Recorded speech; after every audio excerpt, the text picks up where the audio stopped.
Our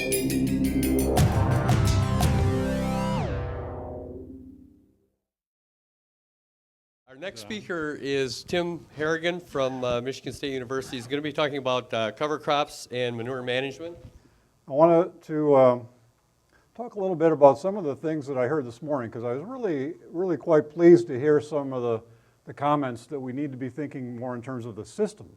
We work in systems, but we don't often enough think in terms of systems. And what is one part, what does an action in one part have to do, or how does it impact other areas? And that's pretty important when we look at these long-term processes where we want to build soil quality, soil health.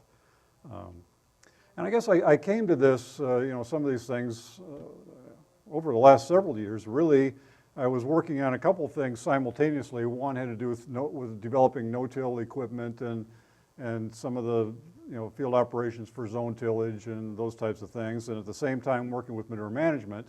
And one of the things that a lot of the farmers began to really become attentive to soil compaction, particularly deep compaction, and they wanted to know what is the best salt, what is the best tool. Well, it was clear to me quickly that the answer wasn't a tool. The answer was managing the farming system, and that was a little more subtle. But they eventually, well, they began to see that there's some real possibilities there. So I wanted to talk about a little bit about that. Then I've got some video that I put in here because I want to show you how we're integrating manure and cover crops, because there's really not a lot of magic to it. We got to get those two together. They're great companions for a lot of reasons. And then I wanted to show you a little result of some on-farm work I did with one of our growers, because he's a good crops guy. He actually built a swine facility finishing unit on his farm because, well, he didn't particularly care about hogs, but he wanted hog manure for soil health benefits. So, and we were trying to work through the process and his scale on how do we sort out how much nitrogen am I getting from this manure? And I think it really is going to come down to a lot of, with the cover crops in particular and some of these things, a lot of on-farm experimentation. You're going to have an attitude of experimentation and be willing to put some of the effort in order to figure out what's really happening. Because some of these cover crops, to me, seem simple. But they're not. They're complex, but we have a lot of pretty simple guidelines on what we can expect. Well, in my experience, simple solutions to complex problems are almost always wrong. And farmers don't have a lot of tolerance for wrong answers when they have a lot invested. So we'll go on from there. I don't want to get onto that too much, but.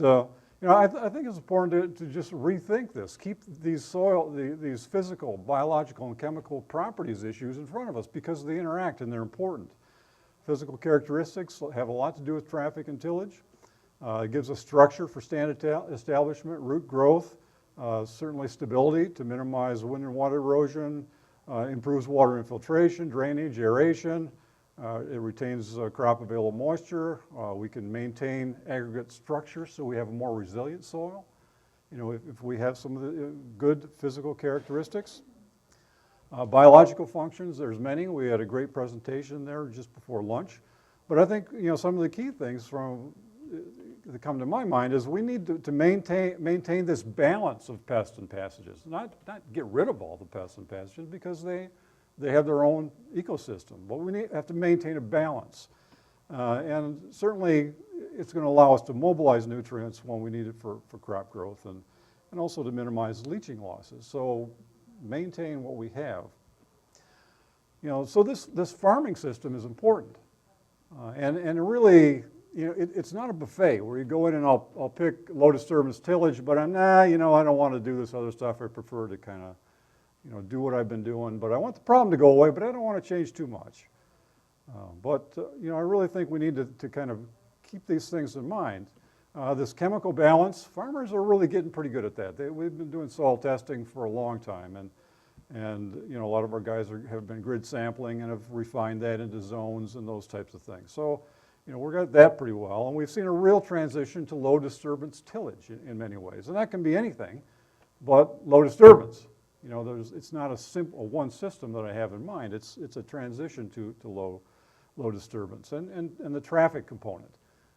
You know, we've thought about ways to control traffic in many ways, and it's really a challenge. But I think, you know, I think with guidance systems and some of the things, precision ag tools we've got, we're getting a little bit better at that. And you know, as far as the biological balance, cover crops, other organic inputs, crop rotation, these are the things that really enhance the soil biology. And we heard about the rhizosphere this morning, and it's important because we have biological activity in soil, even without a cover crop or without, you know, after a harvested crop, and we don't have any living crop. But if we have a living crop with a rhizosphere, an active rhizosphere, the rhizosphere is a zone of intense biological activity, and that's what we want. That's what we want.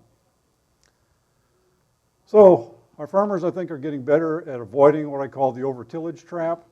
I think they're realizing that, I mean, we get into this. We can't totally avoid tillage. There's too many reasons we have to manipulate the soil.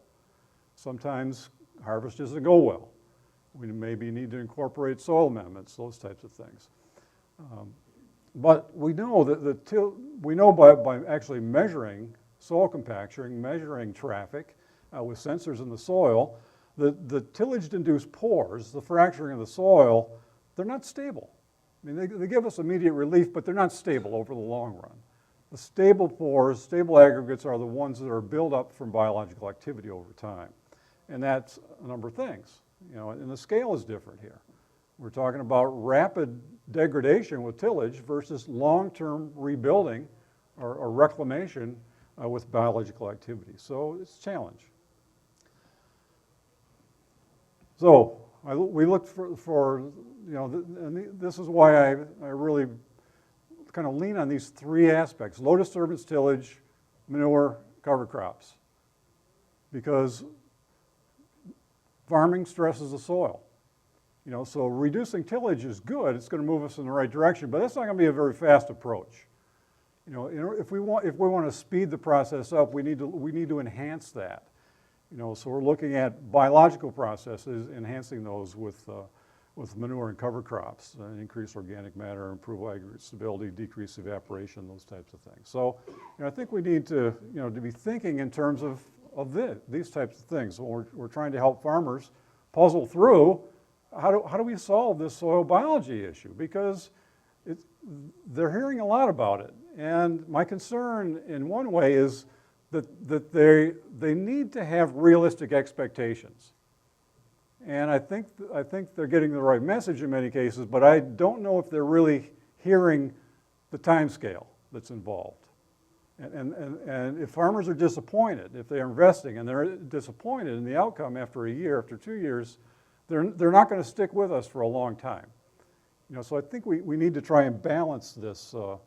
We need to balance this message that we're giving them. So I just want to show you this. It's about 5 minutes, and you know, just give you an idea of some of the things we've been doing. Now, one, and actually probably one of the best ways that I've found to integrate manure and cover crops is to put the seed right in the tank and slurry seed, because it's right in the soil. And I've gotten tremendous stands with slurry seeding. But this relies on a specific machinery set. And this configuration of this tool too is important here, because it's putting the seed and manure right in loosened soil.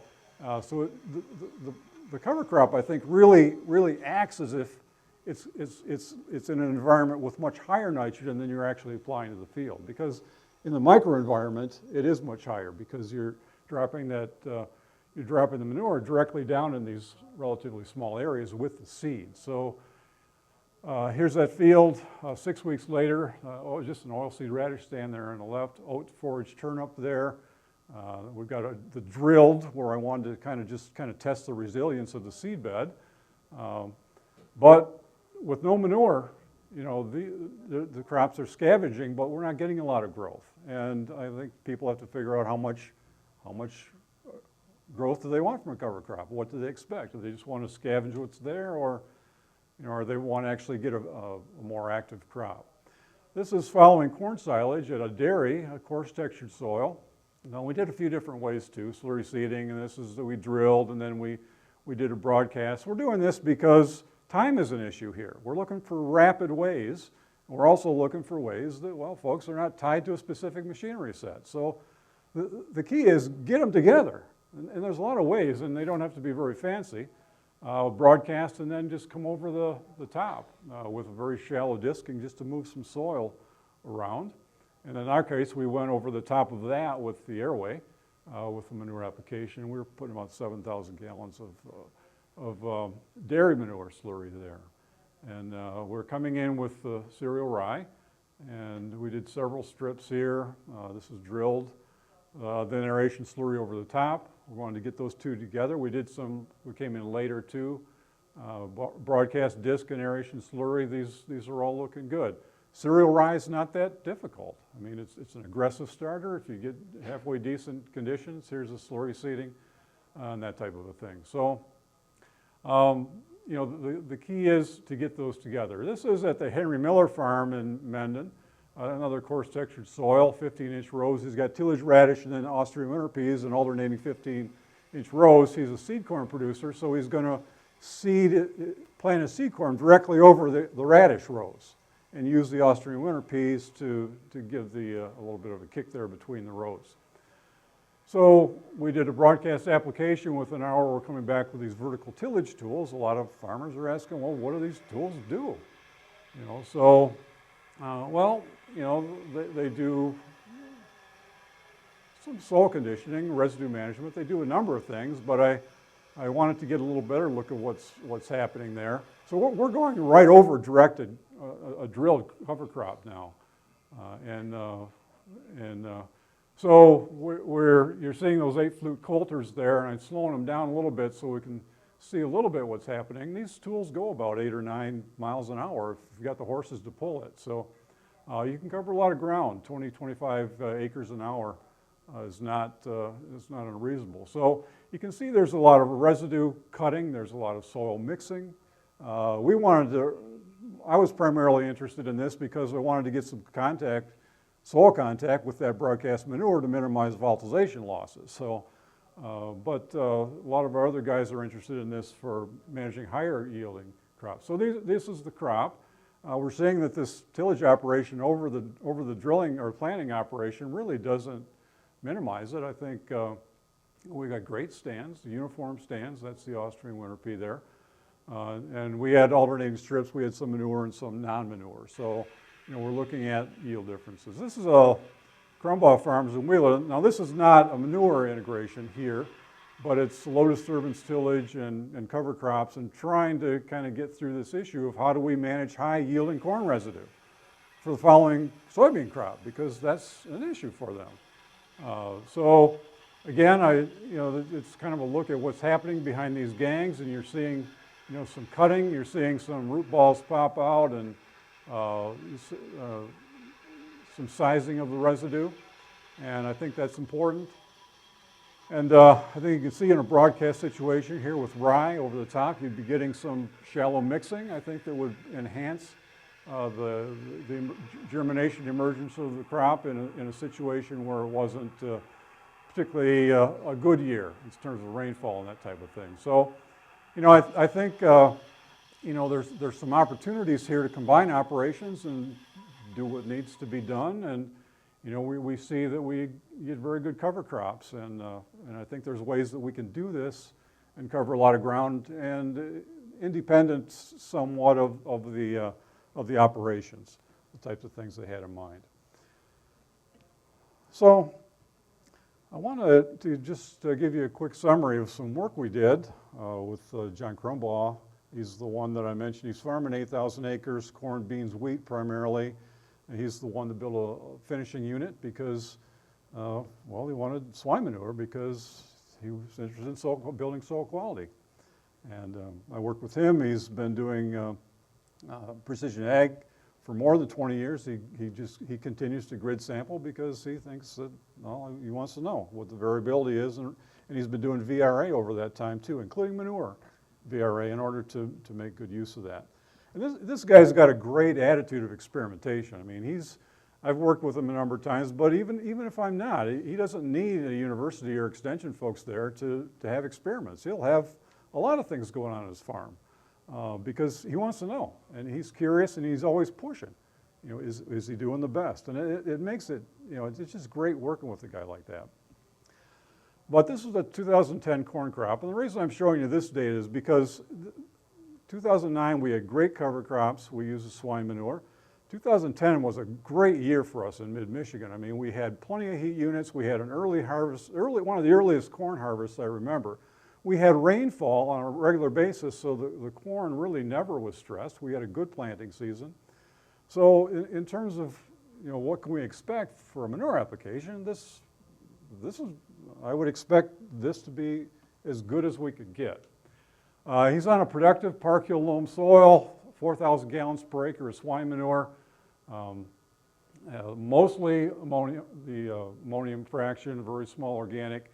His target end for corn production at about 200 bushels per acre is 198 pounds per acre. He bases his manure use on the ammonium fraction only, and he assumes there's going to be a 40% loss because we're coming in with a cover crop in late August here, so it's got to come out. I mean, it's got to be stable. So he's assuming that he's going to have some losses. He knows that, but we're puzzling through, well, what are the losses? Because we have guidelines for how much nitrogen is going to be there if it's injected or whatever. But as I mentioned earlier, it's a little kind of a complex process, and simple solutions to complex problems are usually wrong. So we're testing it. We use the airway, and he's using this low disturbance. We did the airway tool, 4,000 gallons per acre here. You can see where we had no manure. The crop looks like it's starving for N because he doesn't have a lot of excess N. He's a pretty good manager of crop nutrients for the most part. But we had these different treatments, so we had a check with no cover crop. We're using oilseed radish here, no manure. We drilled the oilseed radish with no manure, and then there was 198 pounds of commercial N applied. He assumes there's going to be about a 40% loss based on the ammonium fraction there, so we backed off on that to try and replace this. So you can see there that we backed off to about 92 pounds of commercial N and looked for the manure to supply that other. And then we were just guessing, based on tissue analysis, we knew that the oilseed radish was picking up in excess of 120 pounds of N. The question is, what's there? And we don't know what's there exactly. So we thought, okay, there's 40 pounds there. A third of it's there. It's going to reduce losses, you know, some of the losses that initially occur. So let's just try that and we'll see what happens. So we did that. As I mentioned, corn harvest was September 9th. Real early for this. This is a great year. This is what we had. This is our commercial nitrogen, our drilled oilseed radish, and check. So we're really not seeing much just in this year with based on just a cover crop growing on this. So no, this is the first year in this field. So we did that. So here, this is where we have manure but no cover crop, and not a big difference here. But we had say roughly 165 bushels between these two with no cover crops. We had backed off 40% reduction. It looks to me, if I'm just looking at this, and he's wanting to kind of maintain yields, he probably needs to discount that manure a little bit more than 40%, maybe 50 or even 60% in terms of what he can recover in the following corn crop. We tracked it all the way through, from the following year through the following yield, and we saw this happening. We saw a deficiency showing up. We're doing SPAD meter ratings, a number of things, so we could see this coming, but we didn't know exactly what was going on. So could have been a little harder on it here. This is where, you know, we lost about 40 bushels here, and this was that 40 pounds of N that we said we know that the oilseed radish picked up 120. Let's say it's trapping 40 for us. Well, apparently it didn't trap 40 for us because we backed off 40 pounds and we lost 40 bushel. And the guidelines is roughly pound per bushel. So, this is a little bit of an eye-opener for us in terms of what's happening, because, we know that oilseed radish, it's an excellent cover crop for capturing manure nitrogen. I've measured large amounts, 150 often. The problem is, it's not a good crop for releasing it when the corn crop needs it. So it's got to have both. It's got to capture and it's got to release at the following time in synchrony with the following crop. That's the challenge with cover crops. To me, that's a big challenge with cover crops. How do we trap it and then release it in synchrony when the following crop needs it? Now, it's going a lot of places. I mean, if you're trying to build soil quality, it's going to feeding microbes, you're trying to feed the crops, you're trying to do a number of things, so you don't expect 100% recovery. But you need to kind of look at this. So, we've got this issue that we want to work with, and my example here is oilseed radish, but I think that we can extend this to a lot of other crops as well. I think, and that comes back to my discussion earlier about there's a need for more on-farm work at the farm level. I mean, they need to be willing to work to test this, because we're coming into some systems here that are a little fuzzy in terms of the response. They're complex systems, they're not clear-cut, and we need to do that. So we need to develop an attitude of experimentation. My time is probably up, so.